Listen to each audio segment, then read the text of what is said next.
সরকারি ঘোষণা অনুযায়ী আজ থেকে সব সুপার শপে বন্ধ রয়েছে পলিথিন ব্যাগ ব্যবহার। সন্ধ্যায় রাজধানীর কয়েকটি সুপার শপ ঘুরে পলিথিনের বিকল্প ব্যবস্থা পরিদর্শন করে পরিবেশ, বন ও জলবায়ু পরিবর্তন উপদেষ্টা রিজওয়ানা হাসান।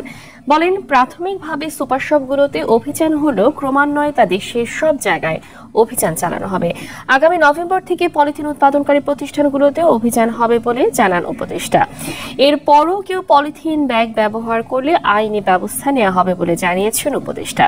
2002 সালে পলিথিন নিষিদ্ধ করা হলেও এতদিন তা বাস্তবায়ন না হওয়ায় এমন পদক্ষেপ নিয়েছে অন্তর্বর্তী সরকার।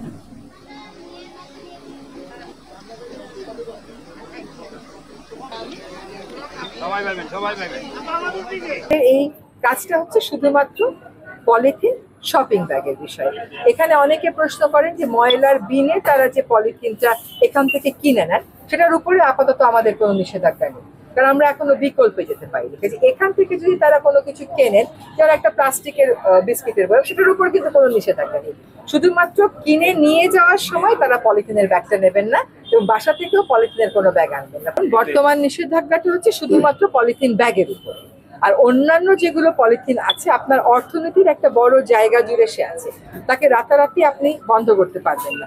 তবে কিছু পলিথিন যেগুলোকে সিঙ্গেল ইউজ পলিথিন বলে, প্লাস্টিক বলে, একবার ব্যবহার্য সিঙ্গেল ইউজ প্লাস্টিক, যেমন স্ট্র, একটা কফির মগ, তারপরে প্লেট গ্লাস, ব্যানারের কাপড়, যেগুলো একবার ব্যবহার করে আমরা ফেলে দিই, তারপরে এগুলো গিয়ে খালে, নর্দমাতে, সমুদ্রে পড়ে, সেগুলো থেকেই কিন্তু মাইক্রোপ্লাস্টিকটা হচ্ছে।